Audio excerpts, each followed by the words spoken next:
शीर्षक धोखे की छाया। अध्याय 1 डकैती। शहर के मध्य में विक्टर द फैंटम ब्लैकवुड के रूप में जाना जाने वाला एक कुख्यात अपराधी मास्टरमाइंड ने अभी तक की सबसे बड़ी डकैती की साजिश रची।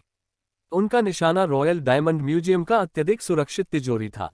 कुशल अपराधियों की एक टीम के साथ उन्होंने सुरक्षा प्रणालियों, गार्ड रोटेशन और भागने के मार्गों को ध्यान में रखते हुए सावधानीपूर्वक हर विवरण की योजना बनाई। अध्याय 2 अप्रत्याशित सहयोगी। जैसे ही विक्टर की योजना गतिमान हुई, एक अप्रत्याशित मोड़ सामने आया। अमेलिया रेनॉल्ड्स, एक प्रतिभाशाली और महत्वाकांक्षी जासूस, अपने निशाने पर था। विक्टर के खिलाफ एक व्यक्तिगत प्रतिशोध से प्रेरित होकर वह उसे न्याय दिलाने के लिए दृढ़ थी। हालांकि भाग्य की अन्य योजनाएं थीं। घटनाओं के एक मोड़ में अमेलिया ने खुद को अनिच्छा से एक बड़े रहस्य को सुलझाने के लिए विक्टर के साथ मिलकर पाया, जिसने उनके दोनों जीवन को खतरे में डाल दिया। अध्याय 3 चोरी की पहचान। उनके सहयोग की अराजकता के बीच विक्टर ने एक चौंकाने वाला रहस्य प्रकट किया। उसकी असली पहचान चोरी हो गई थी। एक अज्ञात अपराधी ने जघन्य अपराधों से अपना नाम और प्रतिष्ठा धूमिल कर ली थी। साथ में विक्टर और अमेलिया ने धोखेबाज की असली पहचान उजागर करने और विक्टर का नाम स्पष्ट करने के लिए समय के खिलाफ दौड़ शुरू की। अध्याय 4 धोखे का जाल। जैसे जैसे जांच गहरी हुई, विक्टर और अमेलिया ने धोखे का एक जटिल जाल खोजा जो चोरी की पहचान से कहीं आगे तक फैला हुआ था। शहर के अभिजात वर्ग के भीतर शक्तिशाली व्यक्ति एक गुप्त आपराधिक संगठन में शामिल थे, जो अपने स्वयं के लाभ के लिए घटनाओं में हेरफेर करते थे।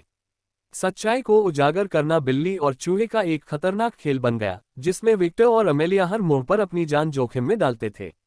अध्याय 5 विश्वासघात और मोचन। न्याय की खोज में विक्टर और अमेलिया को अप्रत्याशित स्रोतों से विश्वासघात का सामना करना पड़ा। वफादारी का परीक्षण किया गया और अंधेरे रहस्य सामने आए। अच्छाई और बुराई के बीच की रेखाएं धुंधली हो गईं क्योंकि उन्होंने अपने स्वयं के उद्देश्यों और निष्ठाओं पर सवाल उठाया। मोचन मायावी लग रहा था क्योंकि वे अपने कार्यों के परिणामों से जूझ रहे थे। अध्याय 6 अंतिम तस्लीम। चरमोत्कर्ष समापन में विक्टर और अमेलिया ने आपराधिक संगठन के पीछे सच्चे ऑर्केस्ट्रेटर का सामना किया। न्याय और भ्रष्टाचार के बीच लड़ाई अपने चरम पर पहुंच गई, जीवन अधर में लटक गया। अपने संयुक्त कौशल और अटूट दृढ़ संकल्प के साथ उन्होंने सच्चाई का पर्दाफाश करने और दोषियों को न्याय दिलाने के लिए संघर्ष किया। अध्याय 7 परछाइयां बिखर जाती हैं।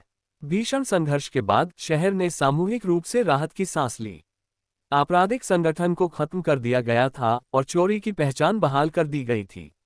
विक्टर और अमेलिया अपनी यात्रा से हमेशा के लिए बदल गए, अपने अलग अलग रास्ते चले गए, ये जानते हुए कि धोखे की छाया वास्तव में कभी नहीं मिट सकती। उपसंहार छाया का प्रतिबिंब। जैसे जैसे समय बीतता गया, विक्टर द फैंटम ब्लैकवुड और अमेलिया रेनॉल्ड्स की कहानी किंवदंती बन गई। उनकी आपस में जुड़ी नियति और भ्रष्टाचार के खिलाफ लड़ाई ने एक अनुस्मारक के रूप में कार्य किया कि अटूट दृढ़ संकल्प और सत्य की खोज से अंधकार पर विजय प्राप्त की जा सकती है। उनकी कहानियां जीवित रहीं, एक नई पीढ़ी को न्याय की तलाश करने और दुनिया में दुबके हुए धोखे की छाया को उजागर करने के लिए प्रेरित करती रहीं।